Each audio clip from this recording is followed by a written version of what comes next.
Let's do the next topic now. Now we have finding gradient from equation. तो कभी ऐसे भी question आएंगे in which you will be given the equation of lines and from those lines तुम्हें gradient find करना है. तो भाई इसके लिए तुम्हें पता भी होगा, नहीं पता तो याद कर लो. इक्वेशन की standard form is y equals mx plus c. This is the standard form of equation.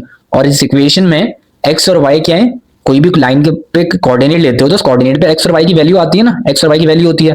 तो x और y एक कोऑर्डिनेट है और इसमें देख सकते हो m है हमारे पास. m इज द ग्रेडियंट, यही ग्रेडियंट है, यही स्लोप है. तो जो भी x का कोएफिशिएंट होगा तुम्हारी लाइन की इक्वेशन में, जब लाइन स्टैंडर्ड फॉर्म में लिखी गई है, तो that will be your gradient. और इसमें c होता है y इंटरसेप्ट, कि तुम्हारी लाइन जो y एक्सिस को कट कर रही है किस पॉइंट पे कट कर रही है, उसकी वैल्यू इज c. अब तुम्हें याद रखना है जब भी तुम्हारे पास इक्वेशन ऑफ लाइंस हो और तुमने ग्रेडियंट फाइंड करना हो तो तुम अपनी इक्वेशन को पहले इसी फॉर्म में लिखोगे कि y equals mx plus c. अब तुम अपनी फर्स्ट इक्वेशन देख लो. फर्स्ट इक्वेशन में क्या लिखा हुआ है, y equals 3x plus c. ये ऑलरेडी स्टैंडर्ड फॉर्म में है, इसमें x का कोएफिशिएंट क्या है 3 है, तो बहुत ही सिंपल है, इसका ग्रेडियंट डायरेक्टली निकल आएगा 3 और हमारा आंसर आ गया. तो this is the gradient of the first line जो y इक्वल्स 3x प्लस 7 थी. m is the gradient. अब तुम सेकंड इक्वेशन देख लो. अब सेकंड इक्वेशन में बहुत से बच्चों को लगेगा कि भाई क्या ग्रेडियंट है, तुम बताओ मुझे.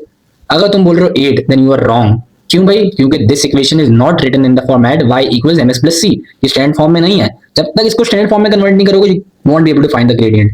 तो भाई सबसे पहले जब भी ऐसी इक्वेशन आए उसमें तुम्हें ग्रेडियंट निकालना हो, you will convert that equation in standard form. तो इस इक्वेशन को स्टैंडर्ड फॉर्म में कैसे कन्वर्ट करोगे, मसला है क्या, y के साथ 2 है.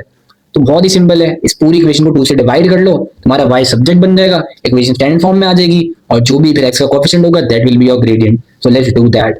Let's divide the whole equation with 2, जिसकी वजह से हम 2y/2 हो गया. 8x प्लस 10 को भी 2 से डिवाइड कर दोगे. अब लेफ्ट साइड पे 2 और 2 कैंसिल होंगे, you will get y as a subject. उसके बाद 8x भी 2 से डिवाइड हो रहा है, 10 भी, तो 8x/2 is 4x and 10/2 is 5.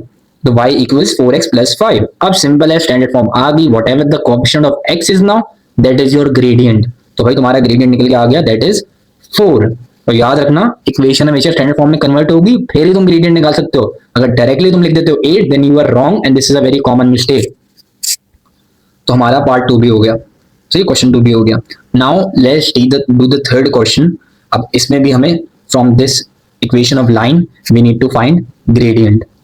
तो क्या ग्रेडियंट 3 होगा, नहीं. क्यों, क्योंकि this equation is not in standard form. So first we are going to do that. और कैसे करोगे भाई, सबसे पहले तो ये फजूल में 3x हमारे पास लेफ्ट साइड पे है, तो 3x को तो मैं भेजना है राइट साइड पे.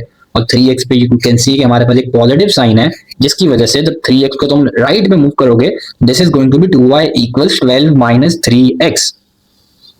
ठीक है भाई. अब भी ये स्टैंडर्ड फॉर्म में नहीं है. अब मसला 2 है, तो 2 को तो रिमूव करना बहुत ईजी है ना, 2y है. पूरी इक्वेशन को 2 से डिवाइड कर लो, y सब्जेक्ट बन जाएगा. तो भाई let's do that. Let's divide the equation with 2. अब 2y को हम 2 से डिवाइड करेंगे, वी गॉट y, बट 12 भी 2 से डिवाइड होगा, वी विल गेट 6 और माइनस 3 को भी 2 से डिवाइड किया तो this is going to be minus 3x/2. अब लाइन की इक्वेशन स्टैंडर्ड फॉर्म में है. अब बताओ इसका क्या स्लोप होगा. क्या इसका स्लोप 3 होगा, नहीं. क्या इसका स्लोप 3/2 होगा, नहीं, क्योंकि इसमें x का कोएफिशिएंट -3/2 है. उसका मतलब तुम्हारा ग्रेडियंट इज -3/2. इस बात का ध्यान रखना. यहाँ भी बहुत बच्चे कभी 3 लिख देते हैं, कभी 3/2 लिख देंगे, लेकिन -3/2 लिखना है. उसका साइन अगर नेगेटिव है कोएफिशिएंट का तो वो भी ग्रेडियंट में आएगा. So this is the gradient for our third part.